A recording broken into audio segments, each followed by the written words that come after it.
Bonsoir à toutes et à tous, bienvenue au conseil municipal de Passy, c'est la dernière séance avant les vacances d'été. Prochaine session, ça sera en septembre 2024. On va commencer par la meilleure citoyenne, je vois qu'il y a des habitants qui sont dans la salle et je voulais savoir s'il y avait des questions. Ils se dévouent. Ah, Vas-y. allez Cathy, Bonsoir, monsieur le maire. Bonsoir. bonsoir. C'est une question, enfin, c'est pas sur quelque chose que j'ai personnellement remarqué, mais on m'en a fait la remarque. Donc, ce sont des personnes qui ont constaté, elles se demandaient d'ailleurs pourquoi, il y a eu un fauchage des talus sur Allière d'en bas, juste avant que le travail définisse. Eh ben, je ne sais pas du Alors, tout. donc, c'est pas la BDE, n'est-ce pas? Donc, je pense que Au niveau ce sont des vos ailleurs services. Plusieurs personnes m'ont dit ça. Au niveau des ailleurs d'en bas, tout un talus qui a été fauché. Donc, elle était étonnée en disant, Ouais. bah, c'est pas le train des fils, puisque ça, Non. c'est pas, ça Il y doit a pas pas- gêner il y a les pas de gêne. à ce point-là. Non. Donc, c'était pour ça que Ouais. je me suis dit, Non, je sais qu'il y a des troupeaux qui étaient en même temps que le trèfle d'ailleurs, il y a eu quelques conflits, mais puis je vois pas pourquoi la commune sera allée faucher les talus. Bon, voilà. je peux me renseigner, mais ça pose pas de problème pour les utilisateurs de la route 4x4, non, c'est bon? Ben, c'est la première fois. C'est pour Ouais. ça que plusieurs personnes ont franchement été Étonné. plus que ça. Ouais. Alors, je suis pas monté depuis un petit moment, j'ai pas vu. Ah ouais. Moi, je Ouais, n'étais pas genre- descendue, donc je m'en suis pas rendu compte, Ouais. mais ça m'est revenu plusieurs fois. Donc, Ouais, bon, je me renseignerai, parce que mais. les gens ont été Ouais. un petit peu. Non, puis je vois pas si c'est bien pertinent de le faire là-haut, donc à moins que ce soit un particulier qui ait décidé de faire quelque chose, hein, c'est possible aussi. Hein. Mais bon. Bon, on va mener l'enquête. C'était simplement cette remarque. Ok, il y a rien d'autre, Cathy, c'est bon? Pas de questions? Alors, monsieur Boissov. Premièrement, je tiens à féliciter le reportage sur la messe de l'église du Plateau d'Assis. Bon, ça tourne bien, on n'y est pour rien. Non, mais pour une fois, on a vu ce que c'était le Plateau d'Assis, ce que c'était Passy. C'était pas comme l'année passée avec le Tour de France. Avec le Tour de France, on n'a rien vu. On a vu une fois la cascade du Cœur, une fois les fresques de l'école de musique, c'est tout. Mais là, je félicite le reportage de la messe de l'église du Plateau. En fait, c'est France Télévisions donc, qui est venu, je pense, à l'initiative du Forum d'Assis, hein, l'association qui s'occupe d'animer l'église. Puis ils ont lancé une offre pour cet été avec, il y a une des villas qui a été ouverte et puis il y a un accueil qui s'opère avec des services. Et effectivement, ils ont tourné en amont beaucoup de reportages sur la commune qui valorisent vraiment la commune. J'étais à une inauguration à Cordon tout à l'heure, des gens de Cordon m'en ont parlé.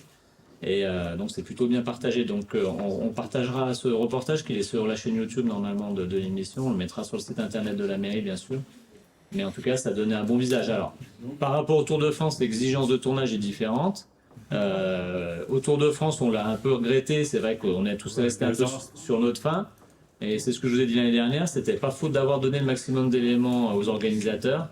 Bon, c'est ce qu'on disait, on verra les prochaines compétitions qu'on accueillera et on essaiera de pousser davantage.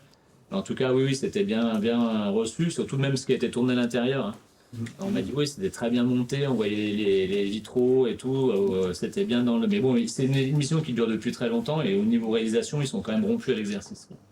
Donc c'est plutôt positif et vous avez raison de le souligner. Bon, pendant qu'on parle de la cascade du Cœur, ça en est où les travaux? Normalement, ils auraient dû être finis pour début janvier. Oula, le tour. même fin décembre. Ah ouais, ben, Ouais. Alors, cascade de cœur, 2 points. Alors, vous verrez, il y a un article qui va apparaître dans le Dauphiné libéré, je pense, ce week-end. On était sur place avec Delphine Chatrian, adjointe à la culture, et Alain Roger, adjoint aux finances, mais qui s'occupe de la centrale.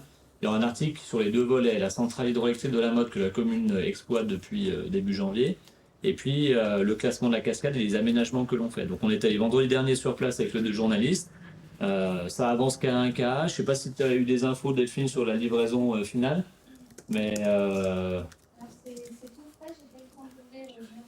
Bon, regarde, et puis tu nous dis, mais bon, il y a vachement de retard, hein, on est d'accord. ah ouais, ben, Mais c'est pas faute de les avoir relancés. Bon, en même temps, c'est une entreprise d'insertion qui n'a pas le même fonctionnement qu'une entreprise classique. Et puis, comme dans beaucoup d'entreprises, notamment dans le secteur du BTP, ils ont été démunis en termes de main-d'œuvre. Donc, et notamment en termes d'encadrement. Donc, on les a rencontrés à plusieurs reprises, on a fait des courriers. Bon, on les connaît bien, il y a des administrateurs qui sont dans la salle. Donc on déplore ce retard, mais bon, si c'était le seul chantier où il y avait du retard, ça serait pas grave. Mais il y en a d'autres. Pourtant, il y a l'aval du conseil général, non? On n'a pas de subvention du conseil départemental sur le lac Cascade. Non, on n'a pas de subvention, on le fait nous. Non, mais c'est pas une question de financement. Le financement, on est à 190 000 euros de budget. Il y a eu une petite évolution, parce qu'on a dû faire des études de sol pour la partie, alors pas le belvédère, mais ce qui était le plus proche de la cascade, où on était vraiment au plus proche du site. Et là, par rapport aux travaux qui étaient prévus, il a fallu faire une étude de sol parce que le sol n'est pas aussi costaud que ce qu'il avait été envisagé. Donc, on a une structure un peu plus conséquente à ce niveau-là. On a des problèmes d'approvisionnement sur les matériaux. Enfin, je vous passe les détails. Et je voulais pas qu'on ait des pierres du Salève jaunes sur ce site. Donc, on a demandé à ce qu'il y ait des pierres du coin sur ce site. Bon, une autre question. Ouais. Je crois qu'à Passy, il n'y a pas que le lac de Passy, le lac vert et Pleine Joux qui comptent. Il y a aussi tous les petits chemins. Parce que maintenant, vous voyez, je marche. Et je marche sur le plat. Ouais. Et il y a des endroits comme le chemin entre Quechua et le pont de la Carabosse. Il n'y avait rien de débroussaillé. C'est tout. Il y a tout plein d'orties, de ronces, il y a tout là-bas. Quand Hein? Récemment? Il y a 15 jours, j'ai marché. Ouais, je suis pas. Et la passerelle, quand on prend depuis Raffort pour aller jusqu'à Saint-Martin, il y a une passerelle de Raffort pour aller jusqu'à l'usine d'épuration. Il y a une passerelle qui rejoint le chemin qui longe l'autoroute. On a peut-être pensé à la débroussailler, Ouais, celle-ci aussi. alors là, cette passerelle ne nous appartient pas. Elle est. mais Faites le nécessaire. c'est l'entretien, alors bon, c'est la passerelle où il y a la conduite d'eau usée qui passe dessous, qui a été éventrée. tout. Mais les branches, elles passent comme ça. Bon, théoriquement, ça ne doit pas être de notre compétence. On le note, on va voir. Mais la passerelle elle appartient au SIS. Hein, Christelle, la passerelle appartient au SIS, c'est là. Je crois qu'on n'a pas le droit de passer dessus, c'est pas un passage en fait. Ouais, mais si, il y a un passage, il y a un passage Elle est piéton. faite pour l'entretien Ouais. de la- Bon, on regarde si on peut mettre un Les coup. gens qui peuvent marcher. Si on peut mettre difficilement. un coup sur des de sites nettoyage, comme ça. on fera. Ok, c'est noté, monsieur Quérin. C'est noté. Ok. Mais les chemins à Passy sont pour fréquenter tout le pays du Mont Blanc. Et puis on a eu quand même plusieurs fois des félicitations. On a un réseau de chemins très important. Parce que la commune est très grande, comme vous le savez. On a beaucoup de chemins d'altitude. Et les chemins de Passy sont très très bien entretenus et très bien balisés. Je ne citerai pas des communes du pays du Mont Blanc qui ne sont pas à ce niveau-là. Et des communes touristiques. Et je fréquente le territoire et je le connais très très très bien depuis très longtemps. Et on est dans les communes, si ce n'est la commune où c'est le mieux entretenu. Et en plus, on a un réseau qui est très très grand. Voilà. Alors, on a des difficultés aujourd'hui sur Moued, il reste des névés pour que le restaurateur et le gardien de refuge puissent accéder là-haut. Mais comme c'est en réserve naturelle, il est obligé d'attendre un certain niveau de fonte. On ne peut pas déblayer les névés comme ça. C'est dans l'arrêté de la réserve. C'est malheureux, mais c'est comme ça. Ça, c'est pour les parties d'altitude. Mais sur le reste, il y a eu les gros travaux qui ont été faits sur le Platé notamment. On est plutôt bien lotis. Voilà. Bon, le lac de Passy maintenant. Ouais. Bon, c'est la première fois que je fais le tour depuis que mes opérations. Là-bas, vous aurez pu gagner des sous aujourd'hui. Hein. Il y avait au moins 5 chiens sur la plage. Moi, c'était que ça. Mais au lieu de mettre des petits panneaux comme ça, interdiction aux chiens, mettez des gros panneaux. Est-ce que les gens peut-être voient pas clair? Ouais, peut-être qu'ils Mais n'ont pas envie de il y voir. avait 5 chiens sur le lac, sur la plage. Non, on verbalise régulièrement. Ah oui. C'est ce que je vous ai déjà dit, on en verbalise, on les prend même en photo à côté des panneaux, avec les chiens dans l'eau à côté du panneau, ils n'ont pas vu. Bon. Après, il y a la mauvaise foi, là, malheureusement, on est un peu limité. Mais bon, la police municipale patrouille régulièrement. On a eu quelques soucis, il y a beaucoup de monde avec les... C'est vrai qu'il n'a pas fait beau jusque-là. Et on a eu une rixe la semaine dernière, mais l'APM est tout de suite intervenue avec les gendarmes. Voilà. Mais bon, c'est malheureusement une zone où il y a beaucoup de monde qui vient et de partout. Et il faut que ça rentre dans les têtes. Donc on continue à verbaliser. Alors grossissez les panneaux. Ouais, on nous les enlève Ils aussi. sont aveugles, les gens. Ouais, mais faut pas non plus que faut pas que ça soit trop disgracieux pour gâcher aussi on va pas faire, on n'est pas dans un supermarché, quoi. Voilà. Après, quand on cherche, il y en a à disposer un peu tout autour du lac. Donc faut déjà être volontaire pour pas les voir. Et puis la dernière, j'en ai encore une, c'est l'aire de jeu à la salle des Cités Jardins. Ouais. En ce moment, il y a des odeurs pestilentielles, des molocs journalières. Ah ouais. Alors, je sais pas, moi, les enfants qui sont derrière, et on y sent quand on arrive. Ouais. D'habitude, le CITOM ou CIVOM Non, c'est la Comcom. la Comcom faisait le lavage des Véhicules. molocs de temps en temps. Ouais. Et là, c'est pestilentielle. Bon, vous Alors, il va falloir faire quelque chose là. Ouais, ok. On a des petits gamins, ceux de la petite enfance qui viennent avec leur gilet jaune, ils viennent là-bas, ils traversent, ça pue comme je sais pas quoi. Ouais, ok. Bon, je suis passé il n'y a pas longtemps, on était avec la Comcom pour un autre événement, parce qu'on a installé un nouveau module de J'ai jeu vu, ouais. un peu plus loin, et il y avait du bazar sur ce site-là. Mais en tout cas, en fait, tous les points d'apport volontaires de la Comcom sont équipés de sondes qui permettent de voir le niveau de remplissage à distance. Donc normalement, ça ne devrait pas arriver. Si le Moloch est trop plein, il devrait être évacué rapidement. Voilà, et ça fait partie d'un peu de la nouvelle manière de faire de la Comcom. Après, si ça sent mauvais dedans, il y a peut-être eu des détritus spécifiques. Et avec la chaleur, c'est pas top. Je vous dis, avant, il y avait des lavages de Moloch. Ouais. Non, mais ils le font Ça toujours. Hein. parlait- Hop. Ils le font toujours. Bah, il y a un nouveau centre technique intercommunal qu'on a inauguré vendredi dernier à côté du château Corbin. Hein, donc un très beau bâtiment que la Comcom a fait pour stocker tous les camions d'ordures ménagères, Oui, j'ai avec vu. 2 stations de lavage, des bureaux, des vestiaires. Donc là, ce coup-là, c'était vraiment pas des conditions de travail acceptables. Et aujourd'hui, ils ont un très bel outil de travail. Et dedans, il y a 2 stations de lavage, donc notamment pour ça. Quoi. Voilà. Vous avez fait un nouveau camping à Passy, non? Ouais. Il reste de la place si vous voulez. Sous Quechua, Ouais. Ah, c'est des gens du voyage qui sont venus de Pras-sur-Arly la semaine c'était dernière. pas ceux qui étaient à la Braconne avant. Non. Maintenant, ils viennent de Pras-sur-Arly. J'ai vu avec le maire de Pras, c'est des gens qui se comportent bien et ils resteront 2 Il semaines. fallait maximum. les mettre sur Megève. Pourquoi toujours à Passy? Mais c'est pas nous qui décidons. Oui, mais vous avez dit on vous met là. Fallait dire restez à Non. Megève. C'est pas ça. Toujours sur Ils Passy. s'installent là et c'est après qu'on les découvre. Oui. Mais vous savez que la compétence, c'est la Comcom qui l'a et on a 2 terrains qui sont spécifiques à ça. Aujourd'hui, et vous avez vu dans la presse, hein, on a des travaux qui sont engagés à Sallanches qui sont quasiment terminés. Ce que j'ai souhaité, c'est dans ma délégation qu'on modernise ces aires de gens du voyage qui n'étaient pas au niveau, qui étaient indignes, qui ne permettaient pas d'accueillir des personnes à mobilité réduite, et il y a beaucoup de personnes âgées aussi. Donc on a déclenché le budget avec les élus et Jean-Marc. Donc Sallanches est quasiment terminé. Passy viendra l'année prochaine, on a du foncier à acquérir, c'est un peu plus compliqué. Et dans le schéma qui avait été validé à l'époque par les services de l'État, Passy devait augmenter sa capacité, comme par hasard. Voilà. Donc on fera ce que l'État nous demande. Parce que tant que je le rappelle, tant qu'on n'est pas en conformité avec le schéma, l'État ne peut pas nous dépêcher des gendarmes si on a des gens qui sont dans l'illégalité. C'est facile, mais c'est comme ça. Donc on fera le nécessaire avec la Comcom. Et puis après, si l'État a des velléités d'agrandir le nombre de places des gens du voyage, j'ai déjà prévenu qu'à Passy, c'était même plus la peine de venir nous voir. Et il y a de la place largement ailleurs, notamment dans le secteur de la vallée de Chamonix, sur la vallée Les Ouches, Servoz. Il y a largement ce qu'il faut à côté du terrain de foot. Je peux même les emmener pour leur montrer. Dans le secteur de Saint-Germain aussi. Ouais, ils ont moins de place. Hein, Gérard, on va dire. Il y a de la place. Ouais, au foyer derrière, je suis d'accord. Bah, vous en parlez à Jean-Marc Payex. On a examiné d'autres sites, hein, parce qu'on a aussi besoin d'air pour les permanents, mais personne ne se bousculait au portillon. Donc chacun rentrait bien dans un trou de souris, notamment les communes du bas. Monsieur Mehdi, Oui, voilà, pour remercier parce que les fossés de la Ravoir ont été faits. j'ai vu ça, ouais. D'accord. Ouais. Bien. Et puis, il faudrait pourtant délimiter la zone humide si c'était possible. Ouais, Hein, parce qu'il y a eu des animaux, il y a eu des chevaux dedans. qui ont détérioré, ouais. Alors, c'est tout, il n'y a plus rien. C'est Ouais. tout piétiné et tout, il n'y a plus rien de.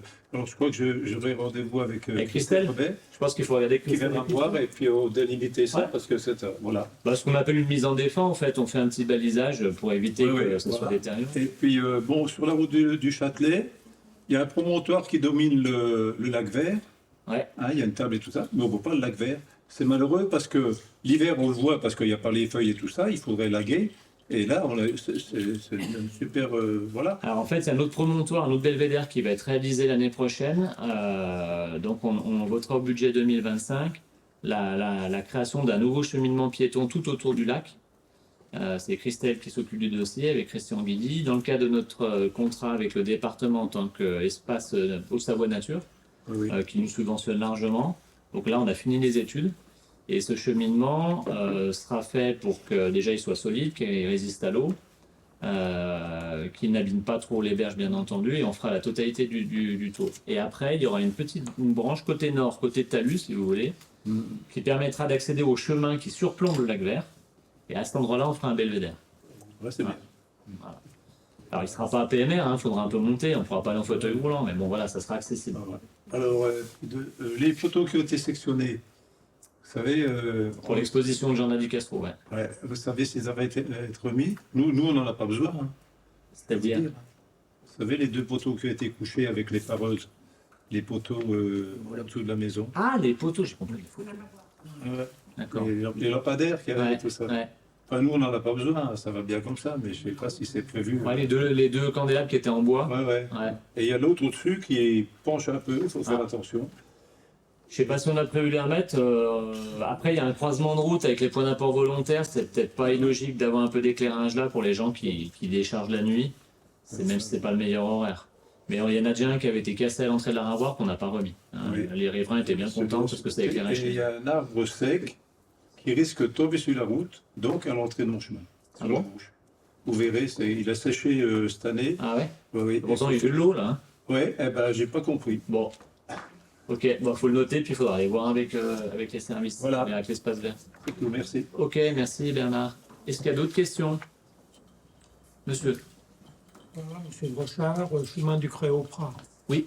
Je voulais vous demander s'il était possible de mettre un panneau à 30 euros, à 30 Kilomètre-heure. km/h au lieu de 50, parce que les gens qui passent là, c'est à toute vitesse en plus, et un panneau pour les enfants, Ouais. réglementé pour les enfants. Alors, pour les enfants, je crois qu'il faut qu'il y ait un établissement scolaire spécifique. Mais en tout cas, les zones 30 km/h, vous avez raison, on est en train d'essayer de déployer ça au fur et à mesure sur la commune, dans les zones habitées, parce que 50 Oui. chez vous, 50 sous l'église, Non, c'est pas tenable. surtout que votre prédécesseur avait mis un panneau 30 pour aller à Maffray, en haut du D'accord. chemin du Créoprat. Ouais.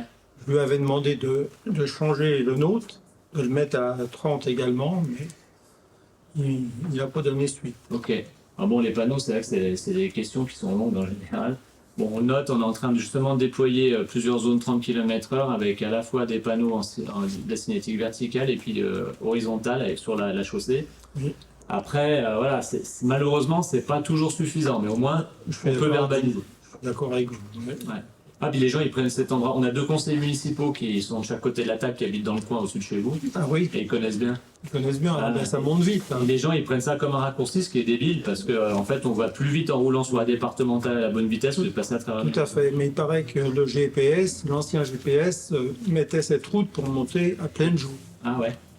Enfin, moi, il y a pas longtemps que je suis là, je suis depuis 2017, mais avant que la départementale soit faite, tout le monde montait par là. Et sur l'ancien GPS, sur le GPS, il y a cette route, il y a encore. Ouais, C'est mais pour bon, ça. elle est accessible, c'est normal qu'elle y soit. Oui, mais des fois, on voit comment Les on dit ça camping-cars, Des camping-cars, passer par là, c'est un peu juste. on va regarder avec le service SIG si au niveau des GPS, on a toute la réglementation qui est dedans. Parce qu'on peut agir aussi sur les GPS, ça prend du temps, mais on peut agir sur les plateformes internet. Voilà, pour plus tard, au moins, ça, Ouais. ça serait bien. Ok. En fait, c'est la route historique, hein, celle-ci. Hein. Ouais, tout à fait. Hein, elle Ce passe qu'on à a travers dit. les hameaux, donc elle est agréable en vélo ou pour les piétons, mais c'est vrai qu'il y en a qui ont gardé un peu l'habitude d'utiliser ça comme raccourci. C'est vrai. Très bien. Vous avez d'autres questions, monsieur? Non, c'est Non, bon. merci, Michel. Ok. Eh ben, merci à vous. Merci pour vos questions. On va passer à le conseil.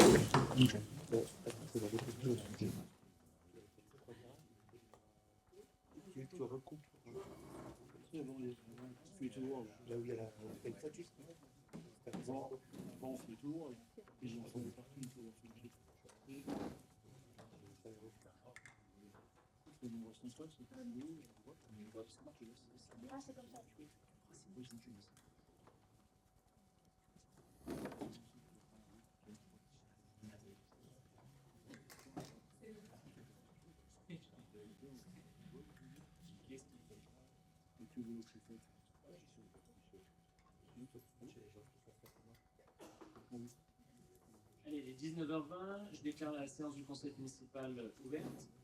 Mesdames et messieurs, donc j'atteste que les envois des dossiers et toute la publicité relative au conseil municipal, tout a été fait dans le respect de la légalité et des délais. Je voulais renouveler les condoléances de la municipalité pour plusieurs décès. Au mois de juin, Madame Mireille Francioli, que l'on connaissait bien, Anne-Marie Chaumont, l'épouse d'un ancien responsable de la mairie, qui nous a quittés vraiment subitement. Au mois de juillet, Florian Lardilleux, Annie Piodella Gianesini, Alice Ouyed, et je vous proposerai une minute de silence à la fin de cette lecture, Claude Azzori, Georges Villanova, Gilbert Pérou, Arlette Plancard, née de Mudler, Georgette Mur, née Toussaint, Michel Perguet, née Villanova, et dans les naissances, on a Louis Séguin, Charlotte Bertagnon, Léonie Panier, Johannes Brahms et Anaé Nérou. Et puis aujourd'hui, on a appris un autre décès. Et on m'a donné la feuille tout à l'heure. Il s'agit de Madame Mosselin, née Strapazon Irène, qui est décédée aujourd'hui à Salanches et qui habitait rue de la Freille. Voilà, donc on a su ça cet après-midi, donc on renouvelle nos condoléances aux familles. Et voilà, pour Alice Ouyed, c'était quelqu'un qui était très connu et bien connu, très actif au plateau d'Assy, qui a été à la fois représentant syndical au niveau des sanatoriums longtemps, très engagé. Il a travaillé à la Mutuelle et je pense qu'il a vu passer dans ses mains tous les dossiers de départ en retraite, notamment des agents de la mairie, mais de beaucoup de monde au plateau d'Assy. Et puis qui a été élu, bien entendu, avec Patrick Amadi. Alors Patrick, il n'est pas avec nous ce soir, mais il a été élu sous le mandat de Gilbert Perrin, de 95 à 2001. Moi, je l'ai peu connu, mais je me rappelle de quelqu'un d'extrêmement énergique, en tout cas. Voilà, donc en tout cas, on pense bien à sa famille. Et puis, je vous invite à observer une minute de silence en tant qu'ancien conseiller municipal.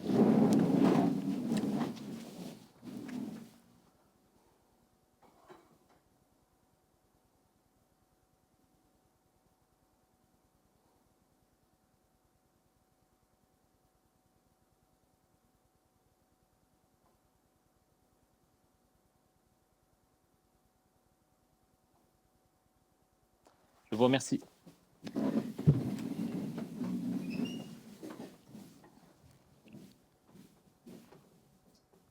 Alors, le secrétaire de séance, c'est Jean Fontaine. Et puis, je vais vous proposer comme première délibération d'approuver. J'ai pas fait l'appel, ouais, il y a tellement de choses.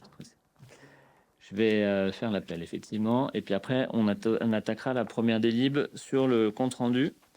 Christelle Rebec, qui m'a rappelé que je n'avais pas fait l'appel. Jean Fontaine, qui aura le plaisir d'être secrétaire. Annette Bordon. Alain Roger. Belguine Sétine, absente, donne pouvoir à Annette Bordon. Jean-Yves Demelin, absente, donne pouvoir à Clément Valentin. Delphine Chatrian. Clément Valentin. Vanessa Tournier donne pouvoir à Delphine Chatrian. André Timjot. Jean-Pierre Morin, je l'ai vu là. Rémi Klein me donne pouvoir. Aurélie, elle est là. Le Navenant. Maurice Azzo. Céline Sicoli, alors elle est absente, la pauvre, on pense bien à elle parce qu'elle a quelques soucis. On lui souhaite un prompt rétablissement. Donc elle est absente. Gaël Armand, Anne-Marie Fontaine, Patrick Amadei donne pouvoir à Maurice Azzo, Véronique Vizet, Ludovic Pichon, Liliane Duval, absente excusée, donne pouvoir à Véronique Vizet, Taoufik Douce. T'as fini de donner les leçons de matin à M. Cara, ça va? Bon. Lisa Grosset, elle est là, Lisa? Je l'ai pas vue. Non, elle a donné pouvoir. Ah, elle a donné pouvoir? Ah ben je l'ai pas là. Elle a donné pouvoir à Jean Fontaine. Ok. Ludwig Bianchine, je l'ai vu. René Trachet-Giquel, Bruno Valentin, Fabrice Papet, Fabrice Dugerdil, Patrice aussi, je l'ai vu. Marie-Charlotte Aubry, absente, donne pouvoir à Jacques Sartelet et Jacques Sartelet. Merci. Alors, secrétaire de séance, donc c'est Jean Fontaine, qui aura le plaisir de venir signer demain matin. Et je vous propose la première délibération du conseil municipal, qui est l'approbation du compte-rendu du 20 juin 2024. Est-ce qu'il y avait des remarques ou des compléments, des corrections de votre côté? Non? Rien? Très bien, merci. Est-ce qu'il y a des oppositions? Est-ce qu'il y a des abstentions? Voté à l'unanimité. Je vous remercie. On passe à la délibération numéro 2 qui concerne la commande publique. Et c'est Alain Roger qui rapporte le contrat d'exploitation chaufferie. Ça sera mieux. Bonsoir à tous. Donc, ce contrat qui a été passé en 2021 avec la société Vinci Facilité Dauphiné-Savoie pour la maintenance de nos chaufferies. Ce contrat a été modifié en 2022 par rapport à correction de, je dirais, d'erreurs, modification de prix pour la mise en place de la télégestion. et puis des prestations supplémentaires qui n'avaient pas été incluses dans la dans le premier contrat. Il convient de le mettre à jour, ce contrat de maintenance. Pourquoi ? Parce que avec l'implantation du réseau de chaleur, il y a un certain nombre de chaufferies qui ne seront plus nécessaires, puisqu'on aura des échangeurs à plaques à la place des chaudières.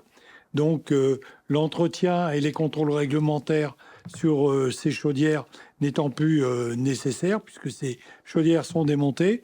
Ça concerne le gymnase des Fises, le gymnase de Varins, le parvis des Fises, le FJEP, le logement du FJEP, la cuisine centrale, la piscine, gros consommateur, et les vestiaires sous la tribune du foot.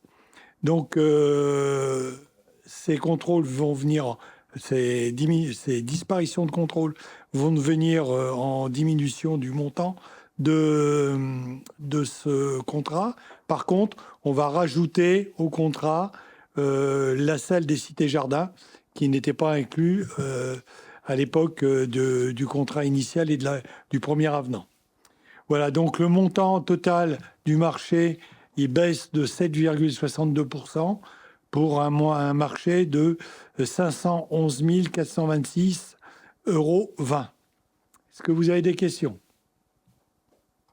Juste une petite question. Comment ça s'appelle ? Le contrôle des cuves, c'est tous les ans ? Parce que c'est ce qui est marqué dans la délibération. C'est pas ce contrat-là. Ouais. C'est pas le contrat des cuves, c'est le contrat qui concerne les chaudières. Non, rajouter les sites au contrôle des cuves. Non, mais ça, c'était le premier avenant où on a fait un ajout supplémentaire. Mais le deuxième avenant que l'on passe là, c'est pour supprimer un certain nombre de chaudières, de postes de chaudières et des contrôles réglementaires qui vont avec. Entretien et contrôle réglementaire. Et on rajoute, par contre, la salle des cités-jardins qui n'existait pas à l'époque de l'établissement de ce contrat. Hein ? Oui, non, mais c'est gaz ou foot. C'est marqué. Hein. Tout le monde a pu lire. Voilà, j'espère. Bon, ça fait une diminution du contrat, en tout cas. Ouais, voilà.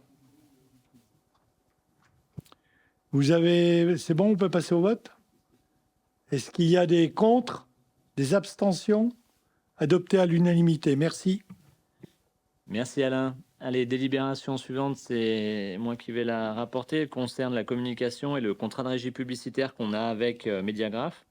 Donc là, on vous propose de reconduire le contrat.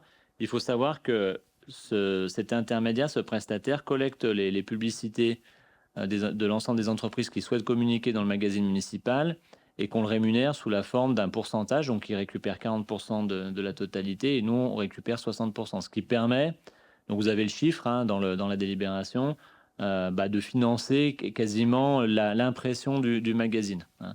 Donc c'est des recettes qui sont entre 5 500 et 6 500 €. Et là, en termes de rythme, aujourd'hui, c'est 2 fois par an, la publication du magazine. On arrive à s'y tenir. C'est beaucoup de travail. En tout cas, c'est bien parce que lui, il arrive facilement à convaincre les entreprises. Et donc, même la dernière fois, on avait dû rajouter une page supplémentaire de publicité. Voilà, donc on vous propose d'approuver la signature, la reconduction de ce contrat. Est-ce qu'il y a des questions là-dessus ? Non, pas de questions. Bon, pas un changement fondamental. Est-ce qu'il y a des oppositions ? Est-ce qu'il y a des abstentions ? Merci. Voté à l'unanimité. Réajustement trop perçu pour l'eau. Jean ? Alors, comme quelquefois dans l'année, on a quelques réclamations. Donc, on fait un réajustement pour le service de l'eau. Il s'agit d'un abonné qui habite chemin du Grand Clos. Et je vous demande d'approuver un remboursement de 196,44 € à cet administré. Y a-t-il des questions ? Donc, on passe au vote. Qui est contre ? Qui s'abstient ? Unanimité. Merci. Merci Jean. Bon, là, c'est des délibérations qui sont plutôt de fonctionnement. Idem pour la délibération numéro 5 qui concerne la signature de la convention pour la transmission électronique des actes aux représentants de l'État. C'est dans le cadre des droits du sol dans l'urbanisme. Donc, on a cette interface, cette plateforme qui s'appelle Plateau. qui permet de télétransmettre tous les actes de droit du sol produits au niveau du service aménagement du territoire. Elle a une ergonomie qui est améliorée, surtout elle permet de mettre en relation les différents intervenants, parce que des fois, il n'y a pas que, et souvent même, il n'y a pas que la commune qui se prononce sur des permis de construire. Et ça permet au contrôle de légalité d'accéder plus facilement aux différents dossiers. Et la convention donc on vous propose de signer, c'est avec le représentant de l'État. Donc on n'a pas trop le choix. Est-ce qu'il y a des questions là-dessus? Pas de questions. Est-ce qu'il y a des oppositions, des abstentions? Non, c'est bon, Fabrice? Non, je veux que tu levais la main. Non. Votez à l'unanimité. Merci. Allez, Alain. Session de parcelle communale, un peu de recettes.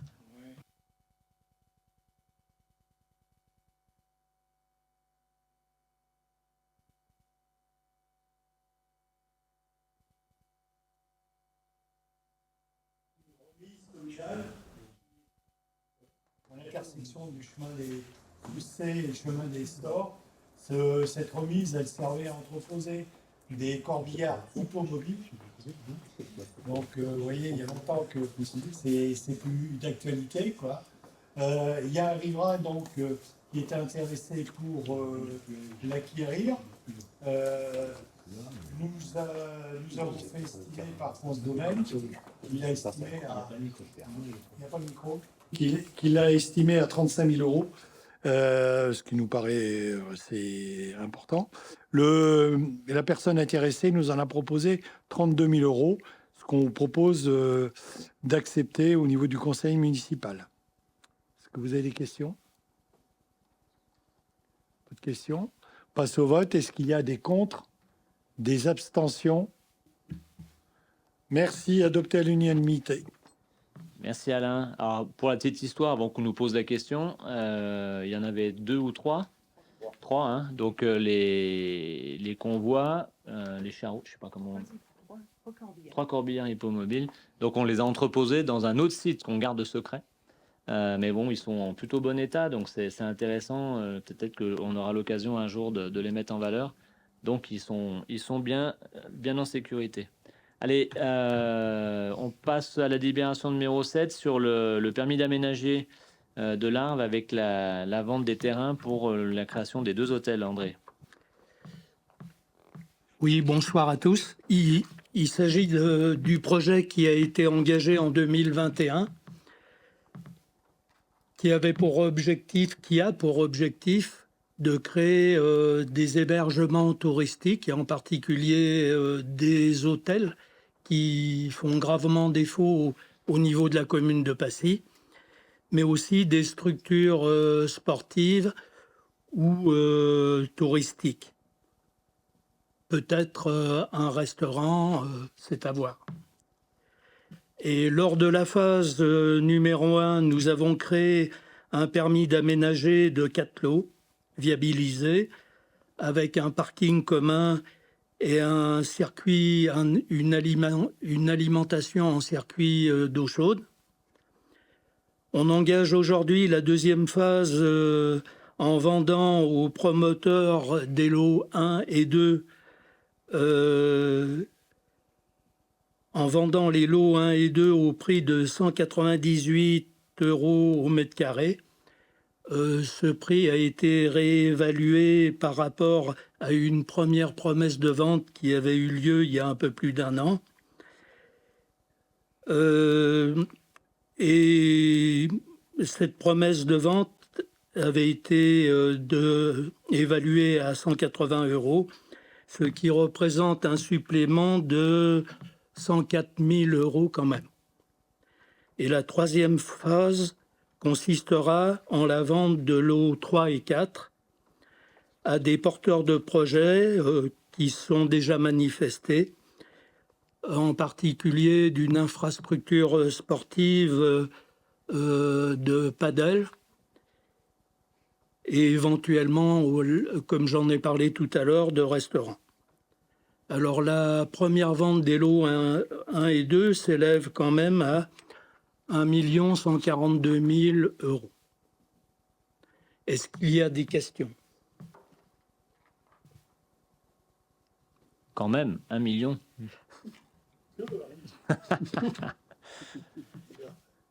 Alors l'idée, c'était effectivement que c'est la commune qui aménage ce site et puis que la commune retire les bénéfices de la vente. C'est pour ça qu'on sera soumis à TVA, bien entendu.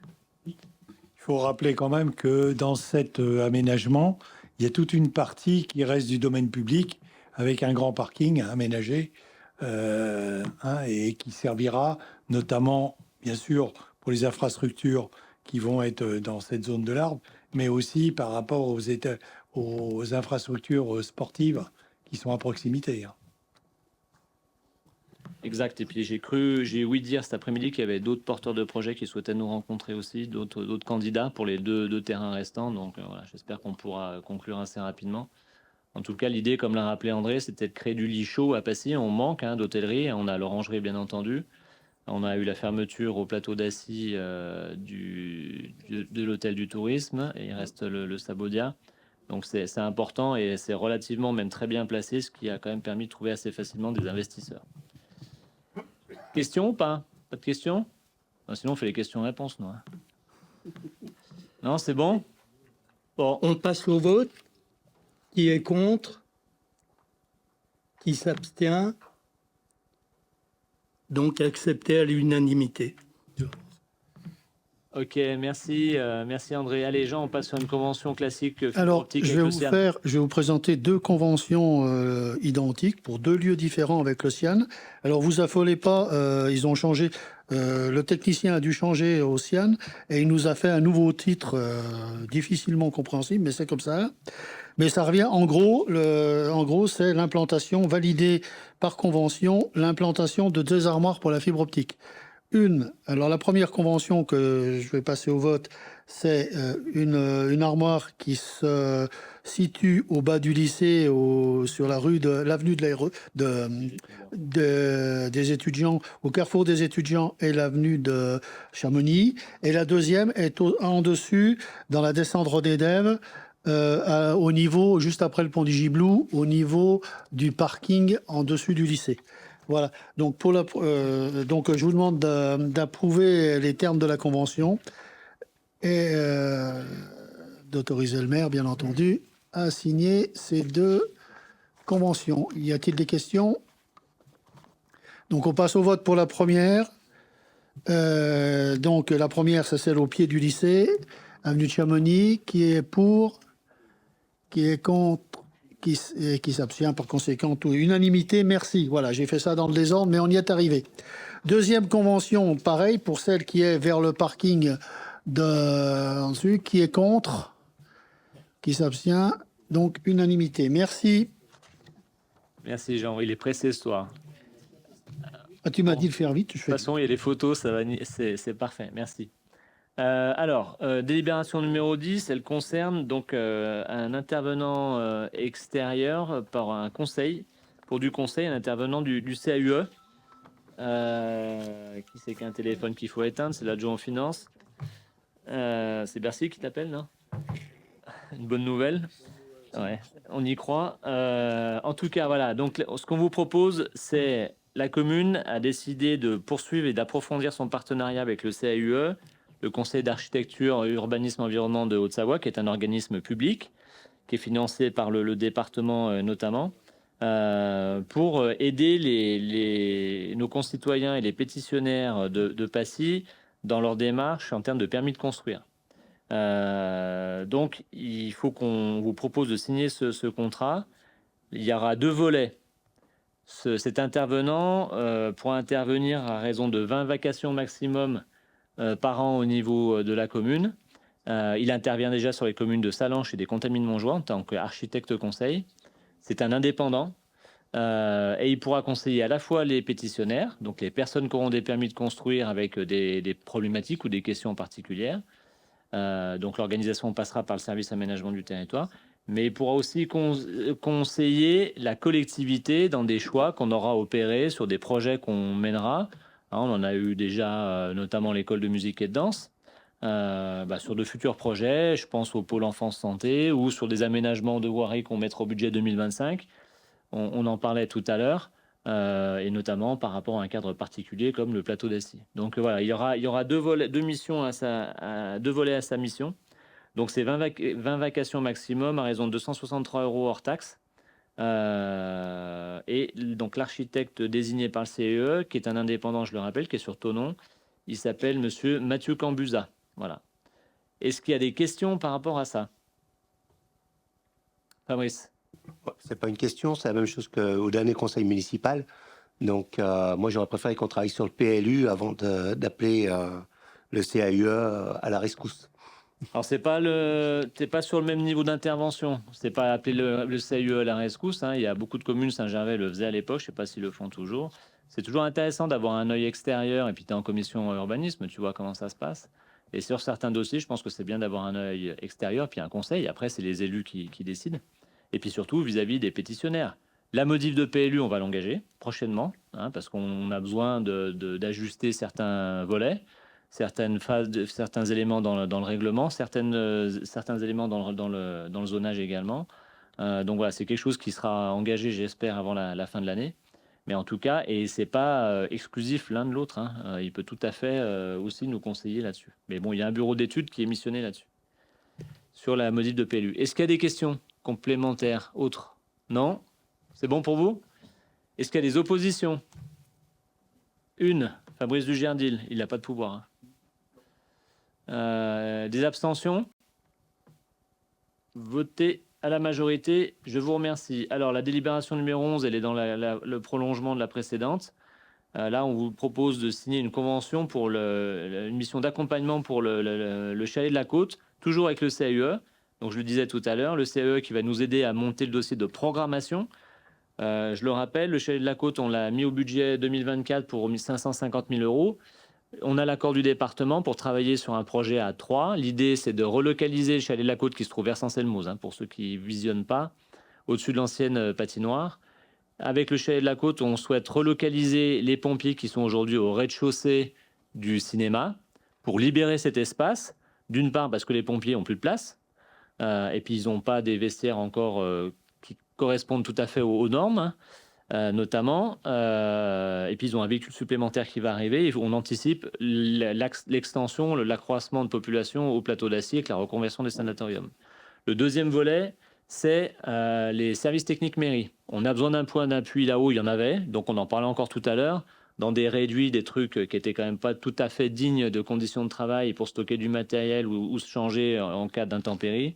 Donc l'idée, c'est qu'on ait un espace assez important pour les services techniques, pour qu'on stocke nos matériels également et nos véhicules, notamment pour le déneigement. Le hangar qui est un peu plus bas et sur une partie qui est en train de bouger, donc qui est plus du tout viable. Donc d'avoir un point d'appui technique à la fois pour les services techniques, les espaces verts et puis le déneigement notamment. Et un troisième acteur qui est toujours aussi le département pour la voirie départementale. L'idée, c'est de descendre le point d'appui du CERD qui se trouve aujourd'hui à Guébriand à ce niveau-là. Voilà. Donc c'est un projet assez large, ambitieux. On a vu avec le président. Donc la commune propriétaire du bâtiment et de l'extension future probablement sera maître d'ouvrage. Donc on coordonnera l'ensemble des études. Mais en tout cas, dans un premier temps, on va définir les besoins. Les besoins, on les connaît, mais c'est surtout définir et les traduire techniquement en surface, en circulation et en organisation du bâtiment, ce que le CEE fait très bien. Donc, c'est ce qu'on vous propose de signer ce soir en termes de convention pour se faire accompagner sur ce projet-là. Est-ce qu'il y a des questions? Non, pas de questions. Eh bien, écoutez, je vous propose donc de passer au vote. Est-ce qu'il y a des oppositions à cette convention? Des abstentions? Votez à l'unanimité. Je vous remercie. Donc, dernière délibération, ce coup-là, on va choisir le contrat d'intervenant, donc l'architecte qui servira de pilote sur cette programmation de cahier des charges, hein, qui nous permettra ensuite de travailler sur un jury de concours. Bien, je pense qu'on sera obligé d'y passer, là, vu les montants. Donc, c'est l'architecte conseil qu'on a désigné un peu plus haut, donc qui est Mathieu Cambusa, pour travailler également sur le projet du chalet de la Côte, pour les mêmes conditions que j'ai évoquées tout à l'heure, 20 vacations maximum, donc en plus de ce qu'on évoquait, et les 263 € montant forfaitaire. Est-ce qu'il y a des questions? Non. Est-ce qu'il y a des oppositions? Est-ce qu'il y a des abstentions? Votez à l'unanimité. Je vous remercie. Alors, on reste toujours dans le domaine de l'aménagement du territoire. Il y a Belguine qui meurt d'envie d'être à nos côtés ce soir. Donc, j'ai le plaisir de la remplacer. Donc, il s'agit donc du rapport triennal relatif à la consommation d'espace et l'artificialisation des sols. Bon, c'est un peu complexe, je vais essayer d'aller à l'essentiel. En fait, il y a une loi qui a été votée en août 2021 qui s'appelle, vous avez sûrement dû en entendre parler, qui s'appelle la loi climat et résilience. C'est une loi qui est dans la droite ligne de la concertation qui a été engagée suite à l'épisode des Gilets jaunes et la convention citoyenne avec les habitants, donc au niveau national. En est ressorti beaucoup de propositions et notamment traduites dans cette loi qui a été votée donc, il y a 3 ans désormais. Et dans cette loi, il y a un objectif important et qui occupe aujourd'hui beaucoup de territoires, de collectivités et de services aménagement du territoire et d'élus. C'est ce qu'on appelle le ZAN. Alors, le ZAN, ça veut dire zéro artificialisation nette des sols. C'est un objectif qui est fixé par la loi et l'horizon est 2050. Donc ça veut dire, dans l'esprit de la loi et dans ce qui a été avancé, dit en 2050, on ne construira plus sur des espaces naturels, agricoles et forestiers, mais on construira si besoin, ou à titre dérogatoire sur ce type d'espace, mais il faudra avoir l'aval des services de l'État, j'imagine. Mais surtout, on incitera, ou on sera déjà passé sur un nouveau mode d'aménagement, à reconstruire sur de l'existant ou à optimiser des surfaces qui ont déjà été urbanisées. Aujourd'hui, c'est la loi, elle s'impose à tout le monde. Je sais qu'au Pays du Mont-Blanc, ça fait souvent mal aux oreilles à certains élus. Mais en tout cas, la loi, c'est l'expression de la volonté générale. Donc, elle s'impose dans un pays démocratique à tout le monde, qu'on soit d'accord ou pas. La majorité a voté. Alors, peut-être qu'elle évoluera, c'est possible. En tout cas, aujourd'hui, on en est là. D'ici 2050, où on serait à zéro artificialisation nette, après, on connaît la loi en France, on sait comment ça se passe. Il y aura plein de dispositifs dérogatoires. On va tout changer d'ici là. On commence à être un peu habitué.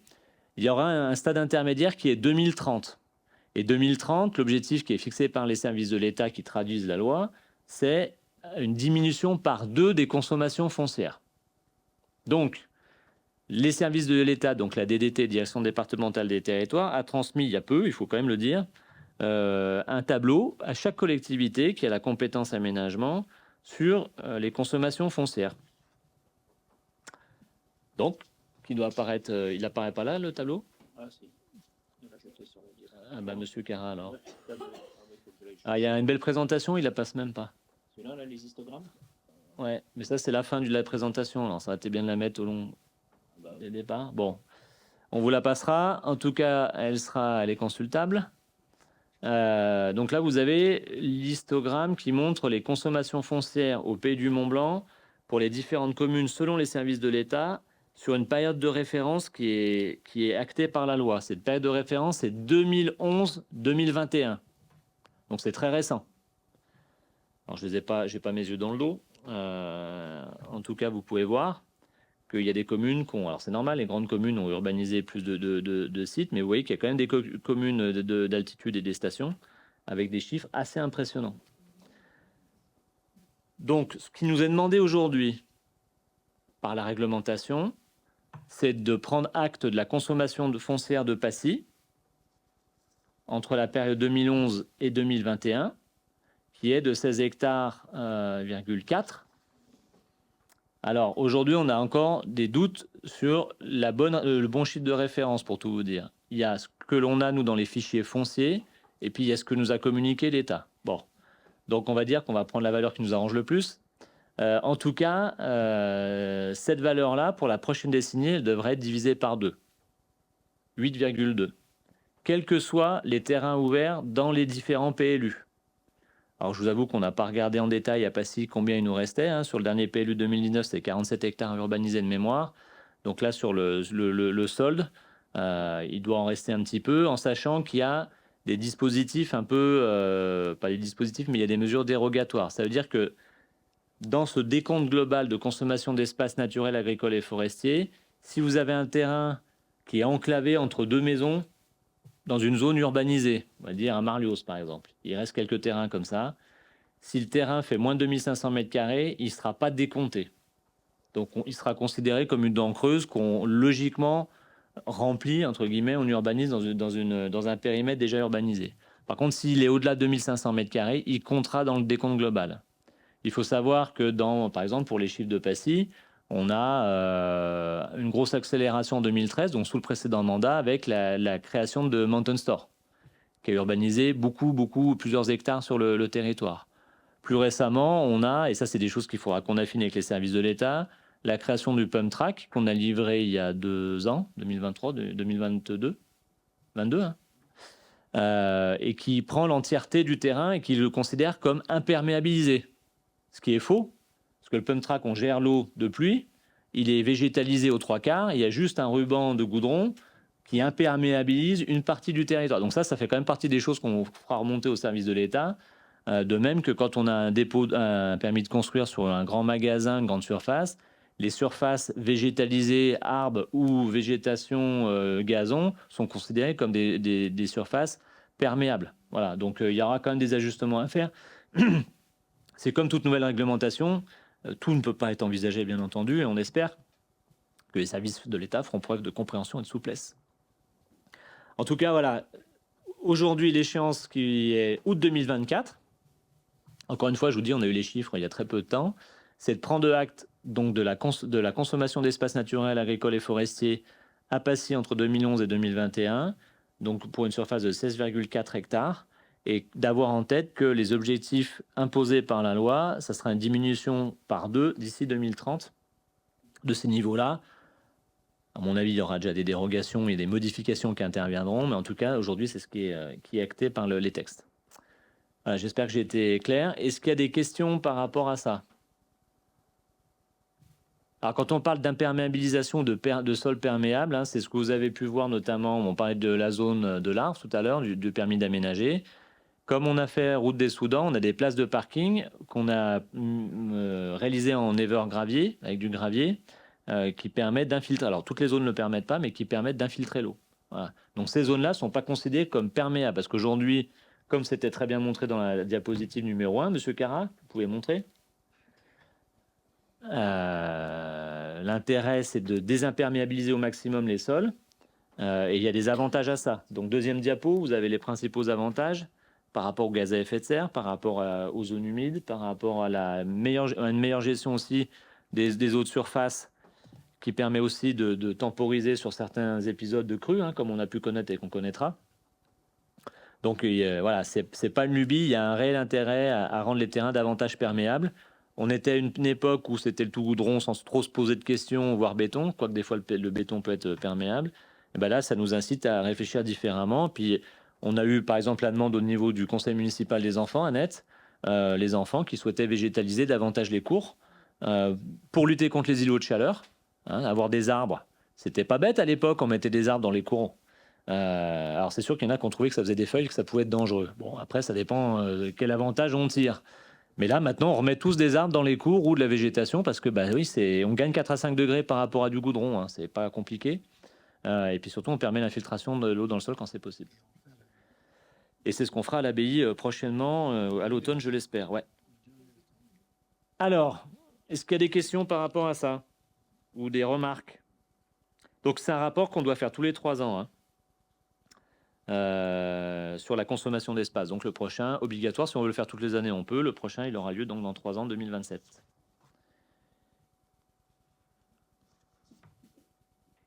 Non, pas d'autres questions? Bon, alors s'il n'y a pas de questions, j'ai donné des précisions quand même. Ce qui est pris en compte, c'est la date de démarrage des travaux, hein, pas de livraison. Donc c'est la date de démarrage des travaux. Et c'est important de citer parce que nous, c'est des choses qu'on a déjà envisagées.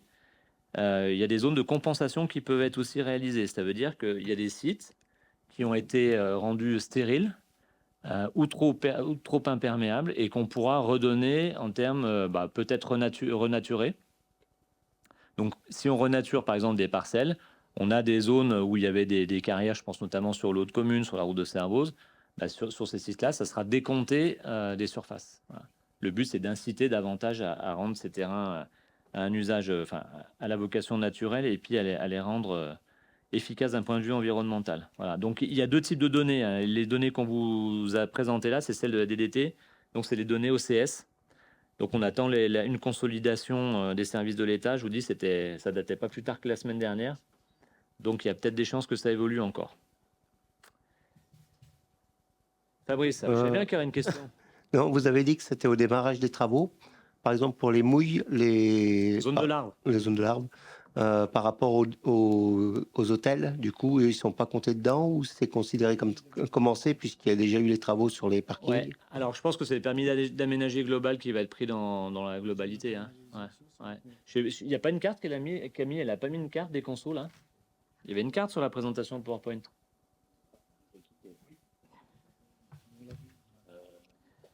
Il y a une carte. Bon, mais je crois pas que la zone de l'art soit dessus. Je sais plus.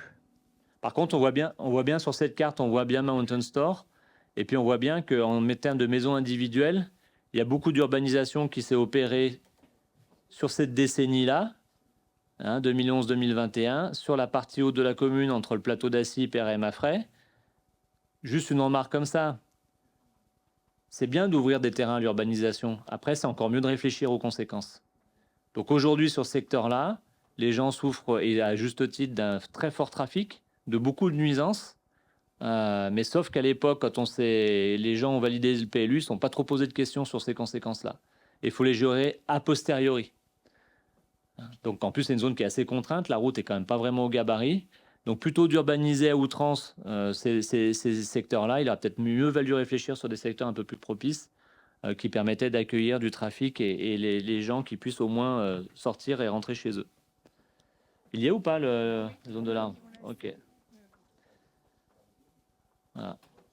Donc c'est sûr que ça conduit à avoir une vision différente de l'aménagement du territoire. Nous, ça ne nous pose pas trop de problème parce que c'est exactement ce qu'on essaye de porter. Mais par contre, c'est sûr qu'il y aura des moments, en termes de surface, il y aura des arbitrages à faire, hein, c'est sûr. C'est sûr. Voilà. Après, la chance de Passy par rapport à d'autres communes, il faut le dire, on a quand même un potentiel de rénovation urbaine qui est très important. Hein, on a travaillé notamment à Chède, et c'est le cas de Chède. Et puis le plateau d'Assy, bien entendu, hein, où il y a beaucoup de bâtiments, et je pense notamment aux anciens sanatoriums, mais pas uniquement. Il y a beaucoup de bâtiments dans l'enveloppe urbaine du plateau d'Assy qui ont un potentiel de rénovation qui est important. Donc voilà, je pense que c'est plutôt bénéfique pour notre commune de refaire et d'améliorer l'ancien plutôt que d'aller urbaniser sur des terrains existants. Fabrice. Zone d'activité économique. C'est la partie économique. C'est les zones qui sont dédiées à l'activité économique. Là, on voit celui ex-Raffort, où il y a le stockage Gédimat. Hein, vers le Péchieux, la zone de l'Arve et puis Mountain Store. Puis il y en a d'autres sur le secteur Abbaye. Il y a d'autres questions? Bon voilà, c'est tout frais, c'est tout neuf, mais en tout cas, on en reparlera, et notamment en commission urbanisme. Et encore une fois, hein, c'est la loi. Donc nous, en tant qu'élus de la République, notre devoir, c'est d'appliquer la loi. Est-ce qu'il y a des oppositions? Est-ce qu'il y a des abstentions? Votez l'unanimité. Je vous remercie. C'était un peu long, mais bon, je préférais expliquer. Je pense que c'est un moment qui est important. Et on aura forcément des habitants qui reviendront vers nous, hein, c'est logique, hein, par rapport à ça. Allez, Alain, on passe au RH. Oui, je vais remplacer Jean-Yves, sans l'accent. Et donc, première délibération, c'est acter la promotion de grade pour 3 postes, pour l'accès au grade d'attaché territorial, au grade de technicien territorial et au grade d'agent de maîtrise, qu'on vient de créer 3 postes permanents pour nommer les agents sur ces emplois.